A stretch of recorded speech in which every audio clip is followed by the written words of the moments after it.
नमः सिद्धेभ्यः। ओम नमः सिद्धेभ्यः। ओम नमः सिद्धेभ्यः। अहिंसा परमो धर्म की। आचार्य गुरुवर श्री कुंद कुंद भगवान की। आचार्य गुरुवर श्री ज्ञान सागर मुनि महाराज की।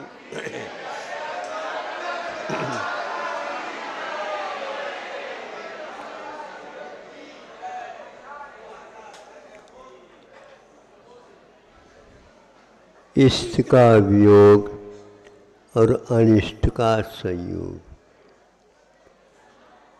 ये दोनों आत्म ध्यान कहे जाते हैं। वैसे चार वेद हैं आत्म ध्यान के। इष्ट क्या है? अपने लिए अनुकूल, कब? समय समय पर, हमेशा नहीं। यह आत्म ध्यान हुआ। अनिष्ट संयोग, अनिष्ट इष्ट नहीं था, उसका संयोग हुआ। उसके वियोग के बारे में स्मृति समन्वय करते, बार बार उसी का चिंतन, यह स्मृति समन्वय है। धर्म ध्यान करने की बात कही रही है। धर्म ध्यान किसका नाम है? तो आचार्यों ने कई स्थानों पर कहा है, आत्म ध्यान का नहीं होना ही धर्म ध्यान। रौद्र ध्यान अलग वस्तु है ही, लेकिन आर्थ ध्यान का स्वरूप समझे। अनिष्ट का संयोग होता है तो प्राय करके सब लोग उससे प्रभावित हो, किंतु इष्ट के संयोग को भी स्मृति समन्वय का यदि रूप देते हैं तो इसका अर्थ क्या हुआ? जो और भिन्न भिन्न परिणाम देने वाले कर्म हैं, उदय में आने को है, उसको रोकना चाह रहे हो आप। इसलिए आचार्यों ने कहा, इन दोनों परिस्थितियों में ज्ञानी लोग न ही इष्ट का स्वागत, न ही अनिष्ट का बहिष्कार। इसका नाम ध्यान और शुभ ध्यान कहा है। धर्म ध्यान की पहचान बहुत थोड़ी सी कठिन हो जाती है, किंतु आर्य ध्यान की पहचान कोई कठिनाई नहीं। हमारे परिणाम जो हमारे संवेदन में आ रहे हैं, तो उससे अपने आप ही ज्ञात होता, मैं इसको इष्ट नहीं समझ रहा हूँ, अथवा मैं इसका तिरस्कार करना चाह रहा हूँ, मैं इसका एक प्रकार से इसका दर्शन करना नहीं चाह रहा हूँ। अनेक प्रकार के जो भाव उत्पन्न होते हैं, यह हमारे भीतरी आत्म साधना की कमजोरियाँ हैं। दवाएं काम करती है, पक्की बात है, इन कमजोरी को दूर करने का श्रेय दूसरे और जाति की है। औषध के द्वारा रोग का ठीक होना होता है। रोग ठीक होने के उपरांत भी औषध का काम तो हो गया, कमजोरी जल्दी नहीं जाती। सही बात है, सही बात है। आओ तो कहो फिर, हाँ, समर्थन होना चाहिए ना। ये एक बहुत अच्छा रास्ता है। कमजोरी को दूर करने के लिए क्या करना पड़ेगा? श्रम करना पड़ेगा। श्रम के लिए भूख भी लगेगी। रोग तो नहीं रहा, लेकिन भूख लगना और रोग का दूर होना दो वस्तु हैं। हर एक व्यक्ति के जो कमजोरी है, एक सी नहीं रहती। और जो बलजोरी रहती है, इसको हम औषध का गुण नहीं मानते, किंतु हमारी जो पाचन शक्ति है, हमारी अवधारणा ही है। अब रोग ठीक हो गया, चलो रोग तो ठीक हो गया, लेकिन कमजोरी जा नहीं रही। ये क्यों रोता है? आएंगे कहाँ से रोज? उसके लिए अब दवाई नहीं करना है, खुराक बनाओ। खुराक का मतलब क्या? दवाई के लिए देते थे, ये भी एक खुराक है, ये 5-6 खुराक है, खा लो। फिर इसके उपरांत रोग ठीक हो जाएगा। फिर शक्ति कैसे आएगी? अरे शक्ति तो भीतर है, शक्ति तो भीतर है, वह अपने आप ही ऊपर की ओर आ जाएगा। जितने पानी के जो स्रोत हैं, उसके सिर के ऊपर मिट्टी डली हुई है, उसको आप उठाते चले जाओ। पानी तो फूटना ही है। इस प्रकार आप आर्य ध्यान से जब बच जाते, धर्म ध्यान होना लग जाएगा। यही धर्म ध्यान है, इसको पहचानो। यदि आर्य ध्यान को आपने नहीं पहचाना तो फिर धर्म ध्यान को प्राप्त नहीं कर पाओगे। रोग को आप यदि नहीं पहचाना, फिर आप विशेष कमजोरी को दूर करने वाली वस्तु खा भी लो, वो आपके लिए पुनः एक प्रकार से रोग की ओर ही ले जाएंगे, क्योंकि आप खा लोगे, पेट में जाकर के बैठ जाएगा। कसरत करिए, उद्दीपन हो, मतलब रोग ठीक हो गया तो उल्लास तो आ जाए, उछलने लग जाए। मतलब कैसे उछल आएगा?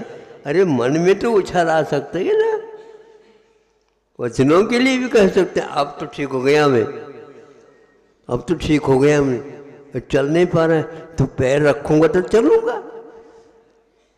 कैसे जब पैर रखेंगे? अरे सब किसी का सहारा ले लेंगे, उसमें क्या बात है। इस प्रकार बच्चों को भी उत्साहित कराया जाता है और अच्छे ध्यान की ओर प्रेरित किया जा सकता है। कुछ लोग इसको इस रूप में प्रयोग नहीं करते हैं, उनकी कमजोरी बहुत दिन की है, इसलिए एकदम वो साहस नहीं कर पा रहा है। इसलिए हमारा आपसे ये कहना है कि मैं औषध तो हमने दे दिया, लेकिन मैं शक्तिवर्धक वस्तु मैं दे नहीं सकता, ये आप लोगों के पास है। उदारता के साथ आप काम करिए। ये मावट का दिन है, नहीं समझते? अब इसमें आध्यात्म छोड़ने का उपक्रम ऐसा ही किया जाता। प्रतीक्षा कर ले, मावट चली जाए। मावट चली कैसे जाए? किसान माना फेर रहा है? बहुत फायदा नहीं, आप नहीं समझ रहे। हाँ, अघन बरसे क्या सोनो और पौष बरसे दूनो।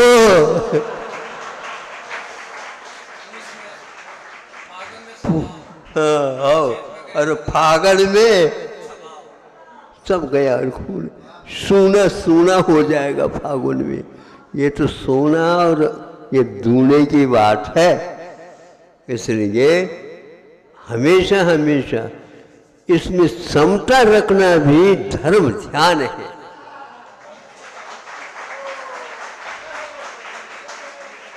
हाँ, नहीं समझे? सर्दी के समय पर तालियों की आवाज़ कम आती।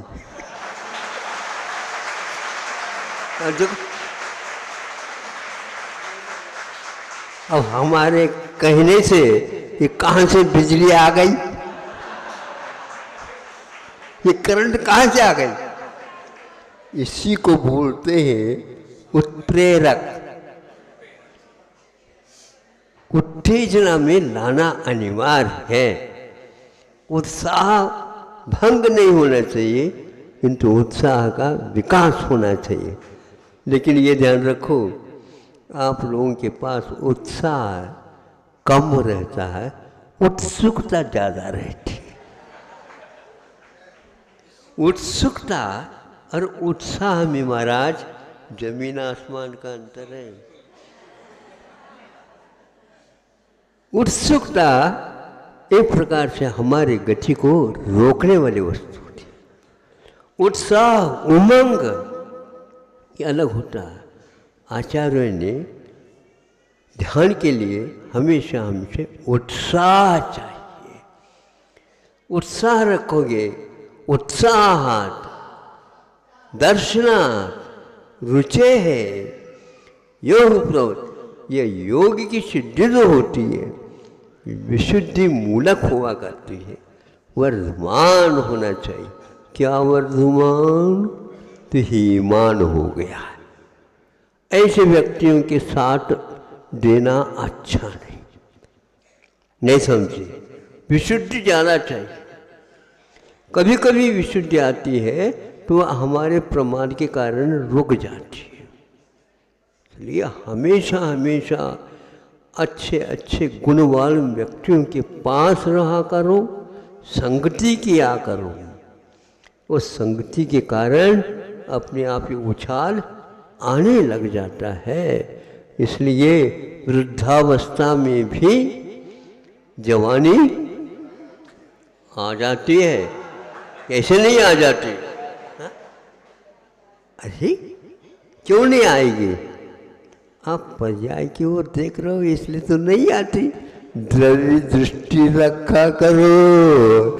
कोई लोग द्रव्य तो इकट्ठा करते, लेकिन उसका उपयोग किया करो समय पर, अपने आप काम हो जाए। जितने बार चरवण होगा उतने बार में चारित्र का विकास होगा।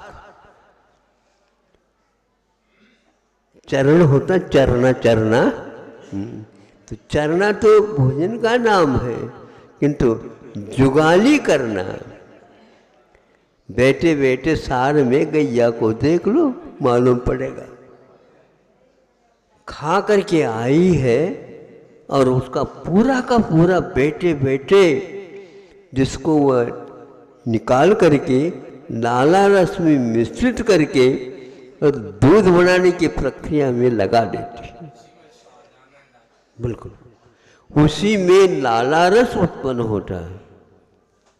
मुख में रक्षे मात्र से नहीं, जितने समय तक वह वहीं के वहीं वह चरवण के साथ उसमें से लाला रस बोलते हैं। इसको रस बोलते हैं। जो खाया वो रस नहीं होता, ध्यान रखना। अपने यहाँ 7 धातु होते हैं, उनमें से एक रस होता है। वह मिश्रण का नाम, पाचन का नाम भीतरी जठराग्नि के साथ उसका योग मिलता चला जाता है, तो ये होता है। इसलिए ज़्यादा हम खिलाना नहीं पसंद करते हैं, और आप खाने को ही पसंद ज़्यादा करते हैं। नहीं समझे कि उससे रस बनने वाला नहीं है। टॉनिक ले लेंगे, वो टॉनिक का मतलब क्या होता है? टोन बदल दिया आपने। टॉनिक से काम नहीं चलता, किंतु उद्दीपन से चलता है। उद्दीपन का अर्थ क्या? हमेशा हमेशा वह दीपक के जो लो है वह ऊपर की ओर तो जा रही है, लेकिन उसके ऊपर काली किट्टियाँ लगी हुई रहती है। तो दीपक के ऊपर करने से पूर्व में ये देखा जाता, भैया अंगूठा और तर्जनी कैसे मिल दो। काय के मिल लो? दीपक को नहीं, बाटी को। हाँ, तभी प्रकाश चारों ओर फैलेगा। इसी प्रकार विशुद्धि हमेशा हमेशा बढ़ोतरी के साथ होना चाहिए। घबराओ नहीं। बड़े बाबा के महत्व होना है तो सभी प्रकार से किसानों को भी तो होना चाहिए ना। तो दोनों, हाँ, तो ये बात है। भीतर की जो करंट है, गुरुजी कहा करते थे, सर्दी के समय पर बूढ़ा भी भागता है। हाँ, सर्दी के समय पर बूढ़ा भी भागता है क्योंकि सर्दी साथ हो जाती है। हाँ, अरे बूढ़ा भागने लग जाएगा तो भूख अपने आप ही खुल जाएगी। गर्मी के समय पर भूख नहीं के बराबर रह जाता है क्योंकि स्वयं सूर्य नारायण को गर्मी लग रही है, कर्म नहीं रख पा रहे हैं। इसलिए गर्मी के दिनों में हम, हाँ ये बात है, गर्मी के दिनों में 14 घंटे का दिन होता है और 10 घंटे का रात हो जाती है। बस अब दिन भर पानी पीते रहो, खाया नहीं जाता महाराज। खाया कैसे नहीं जाता? सर्दी यदि खा जाते, खूब खा जाते, सर्दी खाई ही नहीं तो गर्मी लू खाओ, समझे? इसीलिए हमेशा हमेशा धर्म ध्यान करने वाला दोनों मौसम को अपने अनुरूप बना करके चलता है। जवानी में अच्छे अच्छे तप किया करो, किंतु तपो नहीं स्वयं, समझे? आप पश्चाताप करते बाद में और करोगे तो पौष में क्या होता है? फसल दूना हो जाएगा, ये विश्वास किसान को रहता है। और व्यापारी बानिया वो क्या करता है? मंदी आ जाए, मंदी बाजार में मंदी आ जाए, अरे फिर आप किसान की भी चीज को अपने अंडर में लेना चाहते हो, गड़बड़ है। इसलिए किसान लोगों का हर्ता चला था।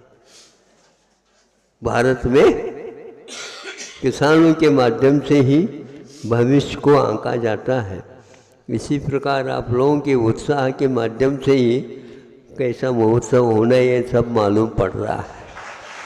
अहिंसा परमो धर्म की जय।